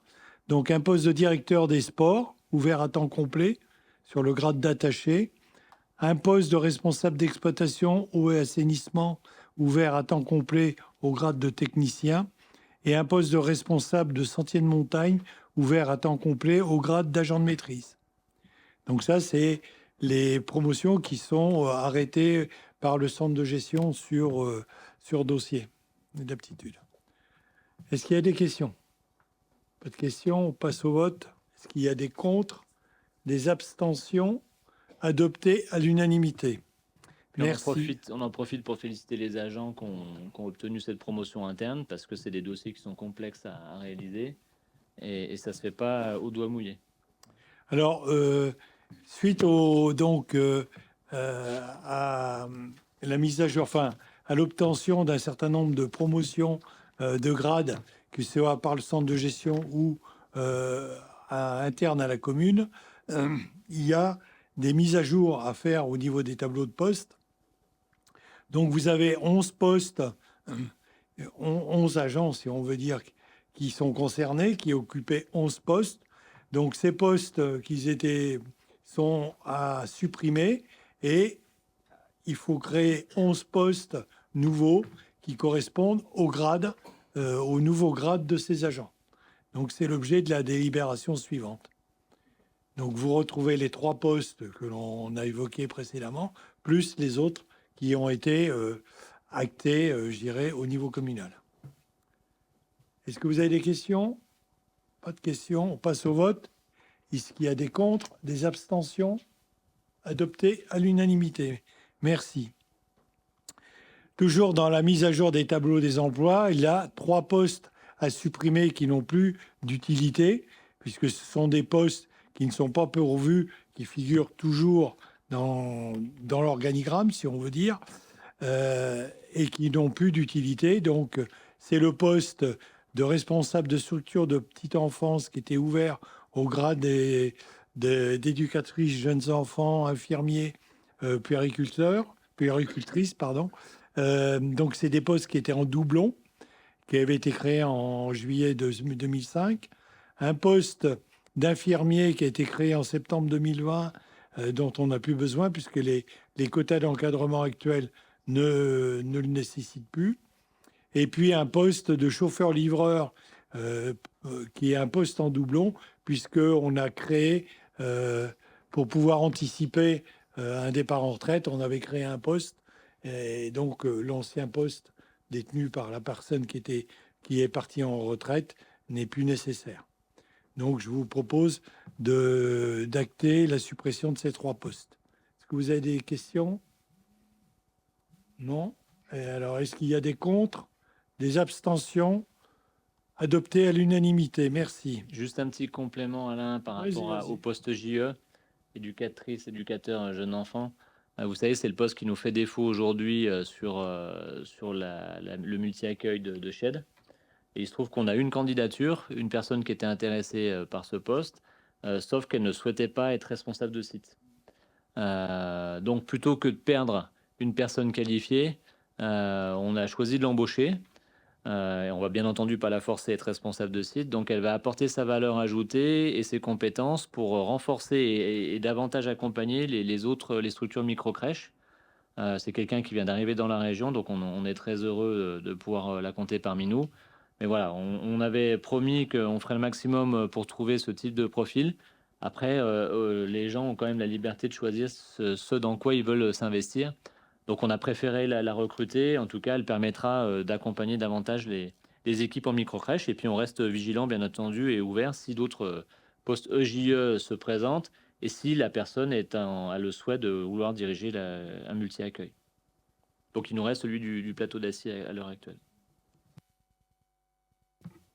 Donc, délibération suivante, c'est le renouvellement d'une convention avec le centre de gestion pour la mise à disposition d'agents, soit pour effectuer des remplacements, soit dans le cadre de vacances temporaires de poste dans l'attente d'un recrutement d'un fonctionnaire, ou l'accroissement temporaire d'activité ou l'accroissement saisonnier d'activité. Donc ça, on avait une convention avec le centre de gestion qui s'est achevé au 31 mars de cette année. Donc, il faut la renouveler pour 3 ans, à compter du 1er avril 2024. Voilà. Est-ce que vous avez des questions par rapport à ça? Pas de questions? On passe au vote. Est-ce qu'il y a des contre? Des abstentions? Adopté à l'unanimité, merci. Ensuite, on a un poste de fontainier qu'on vient de modifier en termes d'accessibilité par rapport au cadre d'emploi des agents de maîtrise uniquement, et maintenant qu'il faudrait l'élargir au poste de cadre d'emploi des adjoints techniques territoriaux. Donc c'est cette modification qui vous est proposée. Est-ce que vous avez des questions? Alors, est-ce qu'il y a des contre, des abstentions? adopté à l'unanimité. Merci. Il s'en sort bien, Jean-Yves, avec toutes les délibérations que. Ouais. Donc, je continue. On a donc une délibération qui porte modification d'une délibération que l'on a prise au mois de février concernant la création de 34 emplois non permanents qui sont liés à besoin d'un accroissement saisonnier qui reviennent dans le cadre du contrat avec le centre de gestion. Bon, là, il se trouve qu'on a créé 2 emplois de maître nageur et surveillant aquatique pour la piscine municipale pour un contrat non permanent qui allait du 15 juin au 15 septembre et l'autre du 1er juillet au 31 août. Or, il se trouve qu'on a des postes d'ETAPS qui sont vacants et aujourd'hui, on a besoin de ces postes, que ces postes soient pourvus pour la rentrée scolaire, puisque les étapes interviennent principalement au niveau du public scolaire. Donc, il est proposé que les 2 personnes qui tiennent les postes saisonniers de maître nageur et qui ont les qualifications nécessaires puissent occuper ces postes jusqu'au 17 novembre 2024, ces postes d'étapes jusqu'au 17 novembre 2024. Est-ce que vous avez des questions? Pas de questions? On passe au vote. Est-ce qu'il y a des contre, des abstentions? Adopté à l'unanimité.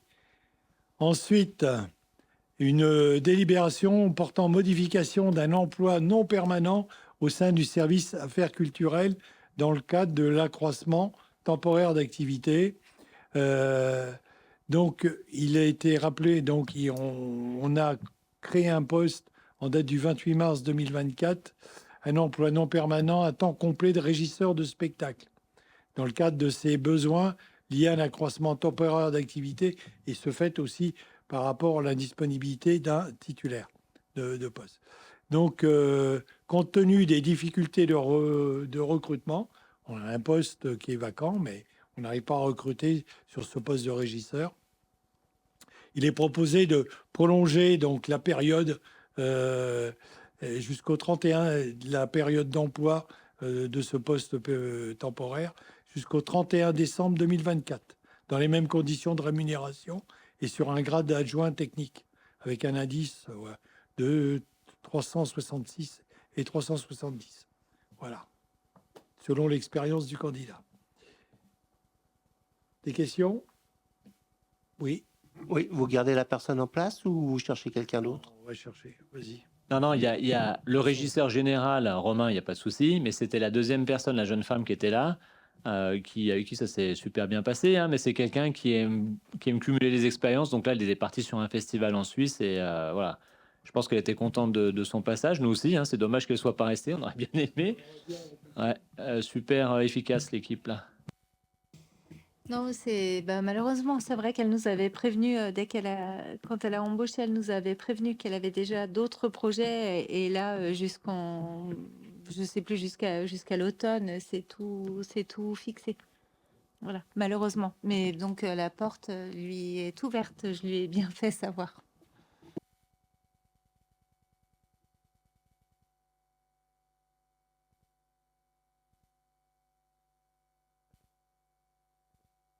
Ah, enfin une délibération finance. Voilà. Je reprends mon rôle. C'est ça.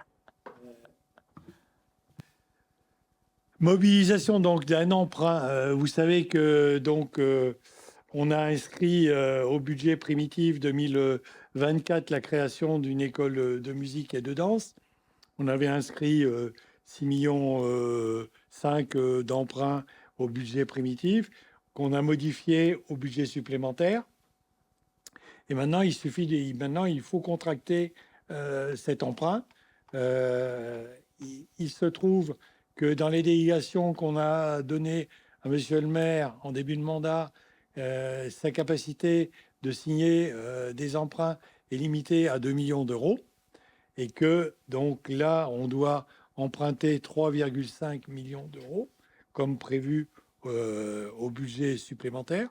Donc, il faut l'avis du conseil municipal Après consultation des différents établissements bancaires, il apparaît que la proposition la plus intéressante, c'est celle qui émane de la Caisse d'épargne Rhône-Alpes, avec un taux d'intérêt fixe à 3,70, des remboursements des échéances annuelles.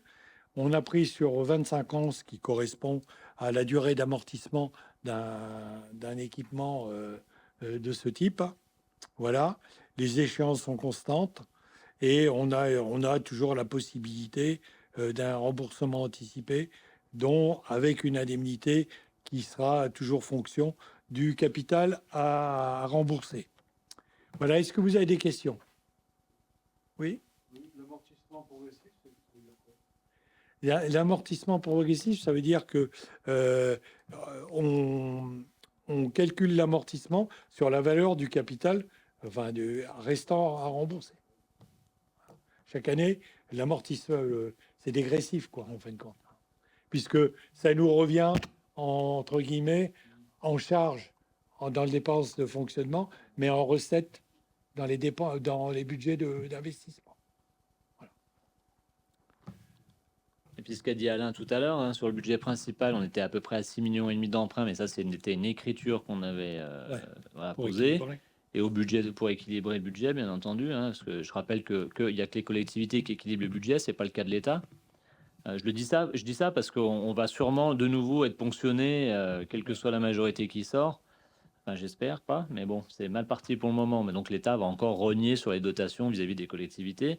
Mais ce que Alain a précisé, c'est qu'au budget supplémentaire en mi-année qu'on a voté, on a réduit les investissements qu'on avait prévus pour réduire ce montant global d'emprunt pour arriver à ce montant-là aujourd'hui. Alors c'est bon. Si vous voulez, on le compte. Ce que je peux préciser quand même, c'est qu'on contracte cet emprunt maintenant. Pourquoi? Parce que ça nous permet on va le contracter pour le mois de juillet, donc ça nous permet d'avoir une échéance de remboursement au mois de juillet, ce qui nous permet d'équilibrer sur l'année en fonction des emprunts déjà contractés. Hein, il y en a qui remontent de loin, d'essayer de répartir la meilleure façon possible la charge de la dette sur tous les mois de l'année, de façon que au niveau de la trésorerie de la commune, on n'ait pas des pointes trop importantes. Voilà. Peut-être que si on avait décalé en fin d'année, on aurait peut-être pu gagner 1, 2 dixièmes au niveau des taux, puisqu'ils auraient tendance à aller à la baisse, mais l'incertitude actuelle du contexte politique fait que on ne sait pas trop si ça sera vraiment la réalité. Donc, on préfère tenir que courir et de contracter l'emprunt maintenant. C'est bon pour vous? Plus de questions? On peut passer au vote. Est-ce qu'il y a des contre? Des abstentions? Une abstention? Fabrice, adopté à la majorité. À l'unanimité, pardon. Ouais. Oui, pardon. Très bien. Bon, bah, moi, j'en ai fini. Hein. Ah ouais, bah, ça tombe bien. Donc, l'ordre du jour est épuisé. Merci, Alain. On va passer aux questions orales. Il y a une question orale de l'opposition, participation. Alors, juste une précision. Hein. La question orale, elle est très longue. Ce qu'on vous invite à faire, c'est d'avoir quelque chose de plus synthétique la prochaine fois. Ça oui, n'empêche pas de poser. Il n'y a qu'une seule question, mais c'est vrai que sans explication, c'est un peu dur de poser juste la question comme ça, quoi. Donc, c'est surtout par rapport donc, au bloc de pierre que vous avez mis sur les chemins du Perret, chemin des Bouets et chemin de l'Épagny. Donc, par rapport à la circulation, la visibilité des blocs, il y a pas mal de voisins qui se sont plaints justement que soit dans les virages, ils sont difficilement visibles, soit celui chemin du Perret, il faut s'arrêter alors qu'on est en montée, alors que ça serait plus logique que ce soit celui qui descend qui s'arrête. Mais en plus, celui qui descend n'a pas de bloc qui le ralentit. Donc lui, on ralentit celui qui monte, qui théoriquement roule déjà moins vite que celui qui descend. Donc voilà, c'est un peu par rapport à des aberrations. Donc savoir si c'est définitif ou s'il va y avoir des remaniements sur ces chemins. Bon, il n'y a pas tout dans ta question parce que vous avez parlé de concertation et tout ça. Donc je rappelle quand même que l'implantation de ces portes, hein, c'est ce qu'on avait décidé avec les habitants, c'est pas sorti du chapeau. On a eu un atelier de concertation en février 2023 qui a réuni au plateau d'Assis au cinéma, je ne sais plus si tu étais là. Fabrice, plus de 110 personnes. Donc on avait travaillé au préalable avec le cabinet Artère, qui avait à 2 reprises, qui avait fait des comptages à notre demande et qui avait préparé notamment cet atelier-là avec Annette. On avait voilà, vraiment dans les règles de l'art et c'était très intéressant avec des documents à travailler en direct par table. Et ils avaient volontairement mixé un peu les habitants de différents secteurs et pas tous ceux du Perret, tous ceux du Maffray, tous ceux du plateau. Et puis les habitants étaient invités à faire des restitutions et de présenter un peu les orientations avec 3 ou 4 scénarios qui étaient un peu durs, intermédiaires. Bon voilà, donc les gens ont fait le constat globalement. Alors c'était une majorité, hein, c'était pas unanimité à chaque fois, qu'il y avait des contraintes qui n'étaient pas acceptables. On pouvait pas, par exemple, passer cette voirie en sens interdit sur une voie montant ou descendant, parce qu'il n'y avait pas d'alternative pour desservir le reste du secteur. Donc ces choses-là ont été évoquées, présentées, on en a parlé en réunion publique avant et on en a reparlé en réunion publique après, et on a présenté dans les réunions publiques les aménagements qui étaient prévus. Et ce qui a été proposé par le cabinet Artère dans un premier temps, et ce qui a été retenu par la municipalité et mis au budget l'année dernière, un budget supplémentaire de 60 000 €, je le rappelle, c'était l'implantation de ces portes sur les 4 branches périphériques au secteur du Perret et Maffray, avec une signalétique particulière. Voilà. Donc ça, c'était la réflexion globale. Donc la concertation a été large, longue, et on a, bien sûr, on ne peut pas satisfaire tout le monde, mais je pense que c'était quand même plutôt positif. Cette réunion publique était un peu tendue en début de réunion, je me rappelle, et puis finalement, les gens se sont rendus compte que c'était bien que chacun comprenne un peu les problèmes des autres. Hein. Donc ça, c'était quand même assez bénéfique. Donc on avait les comptages. Et dans les comptages, on voyait bien, et ça rejoint ce que je vous disais tout à l'heure, que 50% du trafic qui passe sur ce secteur-là, c'était du trafic interne. Ça veut dire que c'est les gens du quartier qui montent et qui descendent. Voilà. 50% restants, c'était pas eux, bien entendu. Mais bon, c'était déjà un indicateur intéressant. Donc c'est pour ça qu'on a décidé d'implanter ces portes. Alors elles sont pas terminées, elles sont ajustables, Jean va t'en parler. Il manque aujourd'hui les totems sur ces portes avec le nom du hameau et puis la totalité de la réglementation. Hein, c'est ce qu'on avait présenté en réunion publique. C'est une société de Passy qui doit nous faire ces totems. On l'a relancé, on attend. Donc, comme on attendait, on a préféré commencer à mettre les gabions, la partie gabion, qui est aussi déplaçable, hein, qu'on peut aussi déplacer à l'usage. Il y a peut-être des ajustements à apporter, tout à fait. Moi, on l'entend. Hein. Effectivement, le sens descendant prioritaire et tout ça. Avant de tout chambouler, il y a peut-être une raison. Il faut qu'on pose la question au service technique et à l'APM. Mais ça fait partie des choses qui peuvent être réfléchies, effectivement. Ok. Bon, en complément, donc c'est effectivement pas fini. Donc il y a toute la partie verticale de la présentation de la porte qui va arriver. Donc, et puis on avait pris soin aussi en même temps de laisser, quand c'était possible, sur la droite. Je prends par exemple la photo que tu as joint à ta question, de laisser passer les piétons et les cyclistes, puisqu'il y a quand même du monde qui va, par exemple, au bas du Perret, qui va attendre le car en bas, ou des jeunes qui vont à l'école ailleurs. Hein. Voilà. Donc, en plus, la signalisation est réglementaire pour l'instant, mais elle sera renforcée avec de la signalisation verticale. Et je veux te rassurer, par exemple, par rapport au sens descendant du Perret, ça sera traité comme on traite une chicane, avec un sens prioritaire. Il y a déjà la première partie signalétique, mais il manque toute la partie, j'allais dire, peinture et panneaux en amont pour bien que il y ait un visuel complet, de façon que les gens qui sont prioritaires sachent qu'ils sont prioritaires avec le panneau bleu réglementaire et la flèche, voilà. Et comme on le voit sur ta photo, le panneau rond est interdit pour quand on n'est pas prioritaire. Donc ça sera rappelé, ça va se faire. Je rappelle, ça peut être ajustable aussi, mais encore une fois, ça sera complété dans une deuxième étape qu'on mettra sans doute au budget l'année prochaine, parce qu'on ne peut pas tout faire en même temps, par un système dit de chaussée doux, qui nous a été présenté par le bureau Artère qui a fait l'étude, et qui a été validé par les gens du quartier.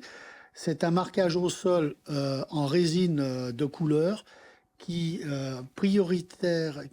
rendra prioritaire sur ces bandes de largeur malheureusement variable vu la largeur de la voie du Perret, qui permettra de prioriser les piétons et les cyclistes. Généralement, ces bandes se font beige généralement beige On voit bien qu'on n'est pas franchement sur la route. Alors, il y aura une ligne discontinue qui les distinguera à intermédiaire. Ça veut dire en code de la route qu'on pourra les franchir quand on veut croiser, mais qu'on n'a pas le droit d'écraser les piétons et les cyclistes qui sont à cet emplacement-là. Voilà. Voilà, je crois que...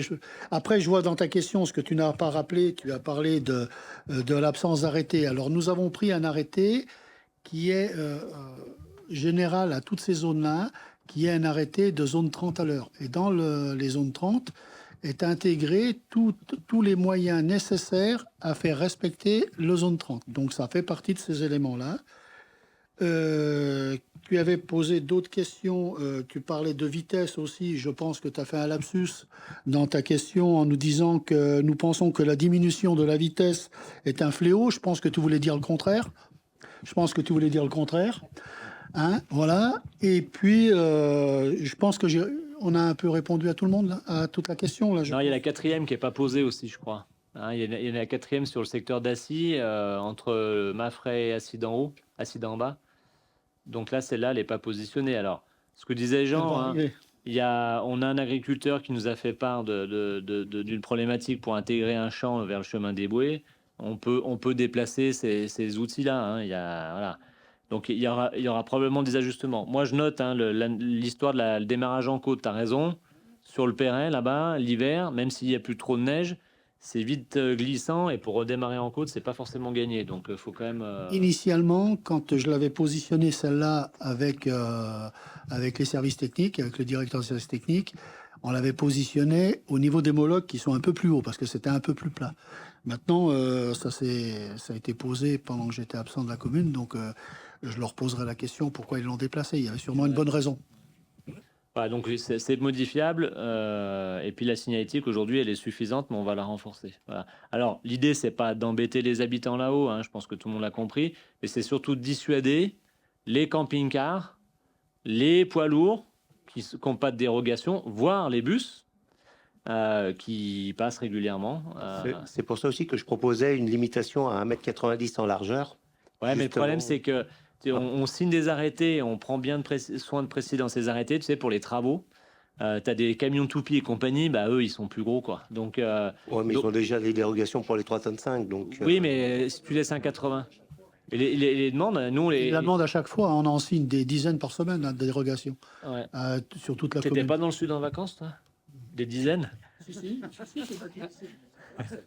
Non, par contre, ce qu'on a précisé, c'est que quand on donne des dérogations pour les livraisons diverses et variées, on oblige à passer par la départementale et descendre par Assy. Hein, on ne veut plus que les gros véhicules passent par le bas du Perret ou par Maffray. Justement, laisser 1,90 m en largeur dans le sens montant. Comme ça, vous êtes sûr qu'ils passent par en haut pour descendre. Ouais. Ah ouais, par rapport en bas. Ouais. Bon, pourquoi pas, hein, faut voir. Hein. Mais bon, sur des gros camions, t'es vite à ça. Hein, les secours, les pompiers, ouais, mais bon, ça doit être, faut regarder le gabarit.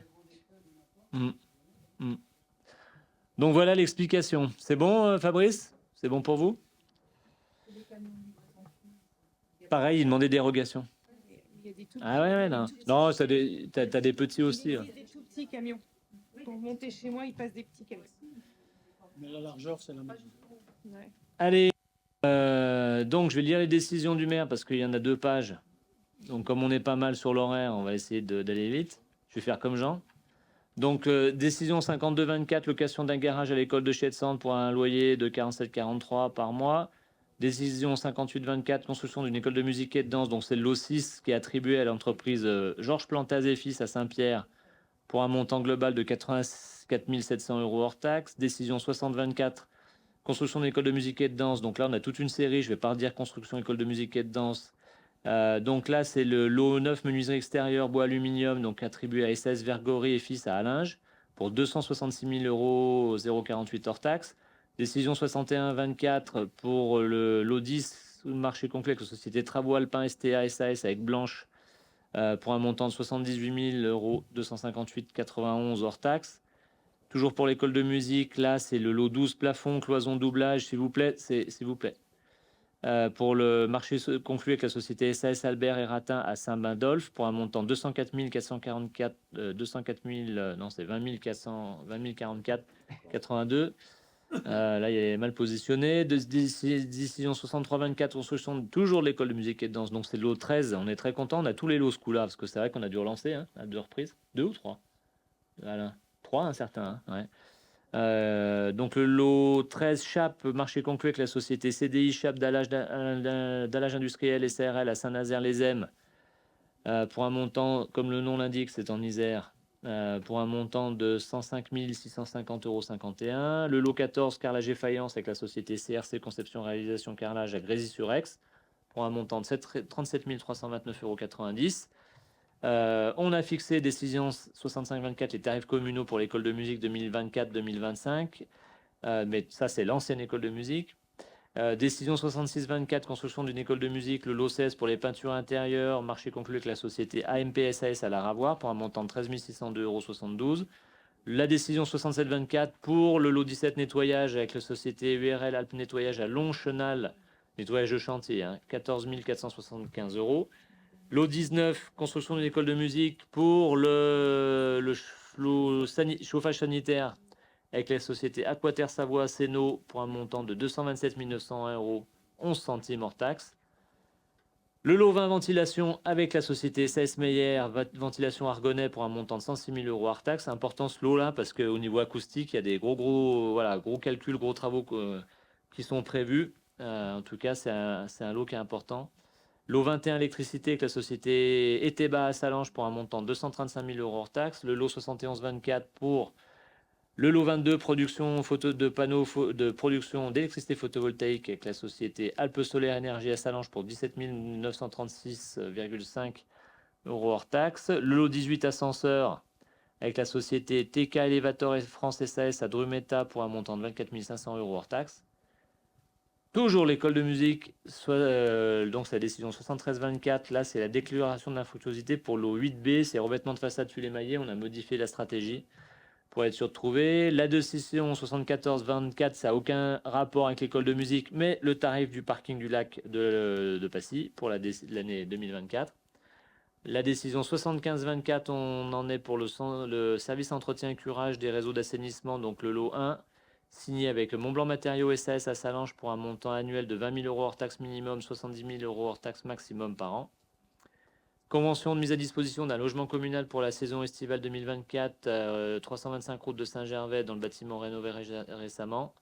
Accordé à titre gratuit, ça doit être pour le personnel saisonnier, ça, qu'on a du mal à trouver. Décision 76-24, service d'entretien de curage des réseaux d'assainissement, c'est le lot 2, donc toujours Montblanc Matériaux à Salange, pour 3 000 € hors taxe minimum par an et pour 20 000 € maximum par an. La décision 78, convention de mise à dispo d'un logement communal pour la saison estivale, toujours au même adresse, route de Saint-Gervais, à titre gratuit. Tant qu'on y est, il y en a une troisième, donc c'est 79-24 pour les mêmes raisons.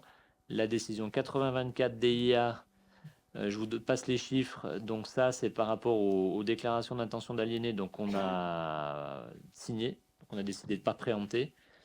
Donc là, c'est un lot, une entreprise située 77 rue Arsène Poncet qui était divisée en lots. La décision 80-24, avenant numéro 2 au contrat de logement de Jonas Bocard à l'école de Maffray. La décision 82-24, les travaux de sécurisation du presbytère confiés à la société GCI Travaux Spéciaux presbytère à côté pour un montant de 42 000 €, 75 hors taxe de confortement. On a fait une étude de sol pendant 1 an et demi, 2 ans. On voulait voir comment évoluait le bâtiment. Il faut renforcer un peu la structure. Donc c'est une première pierre, mais c'est quelque chose qu'on regardera plus attentivement dans les prochaines années, parce que ce presbytère a quand même une valeur importante et il est important qu'on en prenne soin et qu'on en fasse quelque chose davantage ouvert à la population. Ensuite, DIA concernant Arsène Poncet, dont c'était le deuxième lot, je l'ai déjà dit. La décision 84-24, c'est une autre décision de non-attention d'aliéner à la Contamine de Baie pour les parcelles cadastrées ON 3281 et ON 2983. Là, il reste, j'ai bientôt fini, rassurez-vous. Décision 85-24, convention d'occupation du domaine public communal au niveau du lac parking des Granges. C'est la mise à disposition d'un emplacement pour un food truck situé donc sur le parking des Granges, au démarrage du cheminement piéton qui va du côté de Domancy pour l'entreprise Audrey's Paradise à Bonn. Je vais dire Boone, non, c'est Audrey's Paradise à Bonn. à partir du 6 juillet jusqu'au 30 octobre 2024 pour une revenance fixe saisonnière de 6 000 € hors taxe révisable. On verra en fonction de l'activité. Là, le début d'été est compliqué. Décision 86-24. Là, il s'agit de la mise à disposition du local de la buvette des Criques à la société Laliva à Domancy pour une durée de 3 ans, redevance de 30 000 € hors taxe. C'est pas la buvette des Criques, ça, c'est la buvette de la plage, ça, non? André m'écoute plus. C'est les Criques, ça? D'accord. Redevance fixe de 30 000 € hors taxe par an, avec un variable de 7% du chiffre d'affaires hors taxe réalisé et droit de terrasse avec les tarifs communaux en vigueur.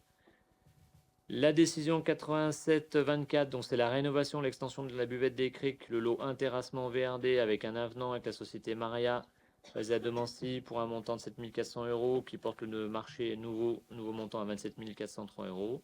Décision 88-24, rénovation de la buvette des Criques, c'est le lot 4 menuiseries extérieures PVC avec la société Sasuel Pix CDC basée à Passy pour un montant de 4 000 €. Nouveau montant du marché 30 429,69 € hors taxe.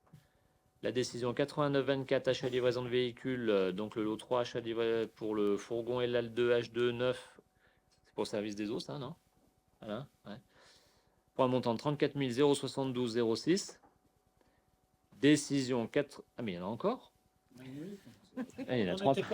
Décision 90-24, convention des. Je suis obligé de les lire en plus, hein, je suis désolé, mais c'est la loi.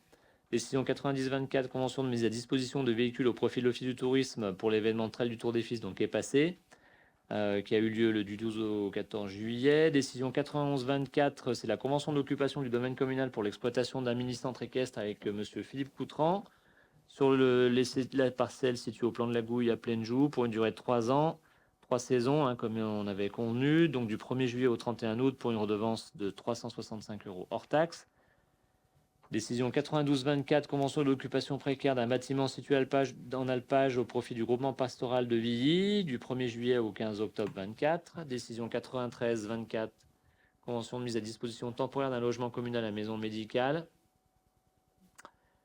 pour un animateur saisonnier de la garderie Graines de Maïs, donc valable du 6 juillet au 4 août 2024. Décision 94-24, désignation d'un avocat pour défendre la commune en justice, affaire l'Allemand contre Hervé, l'Allemand Hervé contre la commune de Passy. Je crois que c'est une vieille affaire, ça, il me semble. Décision 95-24, DIA, donc non-préemption, 83 avenue du Coteau. Encore une autre DIA 96-24 qui est située chemin sous la Tonna, donc c'est les anciennes cantines des crues qui ont été vendues par la précédente municipalité qui sont transférées transformés en locaux professionnels. Il y en a 3 dont je vous les passe, hein, qu'on n'a pas préempté. La décision 89-24, 99-24, convention de prêt matériel d'intégration à l'Office du tourisme, c'est la maquette de Michel Joly qui était dans la salle du conseil, hein, la maquette en relief, donc qui est très belle, qui a été faite il y a quelques années et qu'on a prêté, qu'on a conventionné, parce que c'est un prêt, hein, de la part de Monsieur Joly. Super réalisation, elle est beaucoup plus utile, elle a vu tout le monde à l'office, qui sert également à montrer pas mal de choses. Donc on l'en remercie. L'outil refait la base, je crois. Pardon? L'outil refait la base pour. D'accord, pour la mettre davantage en valeur. Bon, bah, je vous invite à aller la voir si vous ne la connaissez pas. Donc maquette en relief de la commune de Passy. Décision 124, rénovation, extension buvette des Criques. Donc c'est l'O6 carrelage et faïence avec la société CRC à Grésy-sur-Aix pour un avenant donc de 2 195 € et le nouveau contrat de 16 161 € hors taxe. Et la rénovation, enfin, dernière décision, pour la buvette des Criques, c'est l'O5, cloison, doublage, peinture, menuiserie intérieure avec la société Beauglet. Et ça, basé à Ville-Lagrand, avenant travaux supplémentaires pour 1 233,68 € et un nouveau montant de marché à 26 403,68 € hors taxe. Rassurez-vous, j'ai pas fini. Quelques points d'information avant de passer au verre de l'amitié. Donc je voulais simplement féliciter l'Office du tourisme et son nouveau directeur. Mais Jocelyn, l'ancien directeur, avait quand même travaillé en amont sur ce nouvelle version du Trail du Tour des Fils qui avait été votée en conseil d'administration, qui avait été réduite à une journée. Hein. Le but, c'était que les agents passent beaucoup moins de temps sur l'organisation de cette course pour l'Office parce que c'était extrêmement prenant. Je crois que ça a plutôt bien fonctionné en temps de travail et puis surtout le résultat est très bon parce que Même s'il y a moins de courses qu'avant, il y avait beaucoup de rythme. En plus, il a fait beau, ça tombait bien. Autant, voire plus de partants. Je suis passé pendant les records en nombre de partants. Et le but est atteint parce que les gens étaient heureux et que le plateau d'Assy, il y avait beaucoup de monde toute la journée du samedi et ça s'est clôturé avec le feu d'artifice donc de la municipalité pour le 14 juillet. Voilà, bravo à eux, je pense qu'ils sont contents. Et puis les recettes étaient plutôt positives aussi. Et puis aussi, les félicitations au service communication de la mairie du e-sport qui sont chargés d'organiser la première étape du Tour du cycliste du Val d'Aoste qu'on accueillait à Plenjou mercredi dernier. Donc ça s'est bien passé. La PM qui a aussi travaillé dès le début, on avait voulu cadrer la circulation pour éviter toute dérive. En tout cas, voilà, c'était plutôt une belle épreuve que vous pouvez retrouver sur leur chaîne YouTube. Une course de semi-pro avec déjà un très bon niveau. Donc voilà, Passy continue sa lancée sur les courses cyclistes et on continuera l'année prochaine. On sera candidat pour accueillir d'autres courses éventuellement, peut-être même celle-là. Juste pour dire qu'Annette et René, mais vous n'étiez pas les seuls, vous êtes revenus de la tournée des Maisons Fleuries, du jury de la Maison des Maisons Fleuries aujourd'hui. Il y avait René, il y avait qui d'autre de l'équipe? Dominique et puis Véronique Lévy de Saint-Gervais qui ont fait ça aussi également. Donc elles sont bien fatiguées, mais elles ont vu des belles choses. Ouais, vous aurez le droit de boire quelque chose tout à l'heure. Annoncer le Salon international du guide de montagne de Passy, donc ce sera du 9 au 11 août comme d'habitude, donc au Parvis des Fils, mais également au gymnase de Varins, parce que cette année, comme vous le savez, il y aura de la bande dessinée. Hein, c'est une nouveauté, c'est très bien, ça va permettre d'amener un nouveau public. Donc on a prêté 2 sites bien volontiers. La cérémonie l'hommage aux résistants du maquis de Montfort qui a lieu donc le dimanche 11 août prochain à 10h30, à partir de 10h30 là-haut avec les navettes comme d'habitude. Juste pour vous avez dû deviner, la buvette des Criques est livrée avec un tout petit retard, mais ça n'a pas trop mal fait. Il y avait quelques ajustements techniques cette semaine et on prévoit l'inauguration mardi prochain. Donc à la buvette des Criques, avec une légère augmentation de surface et quand même une meilleure organisation pour le travail et puis une meilleure qualité d'accueil pour les clients. On a inauguré vendredi dernier le nouveau centre technique intercommunal, vous l'avez peut-être vu, donc de la Comcom et du Mont-Blanc à Chède, qui se trouve sur un terrain qu'on a négocié avec Michel Benedetti, à proximité du Château Corbin. Donc l'ensemble des services techniques de la Comcom seront réunis là, donc ça veut dire qu'ils n'ont plus besoin de louer les garages à Passy et à Sallanches notamment. Et les agents pourront travailler dans de meilleures conditions.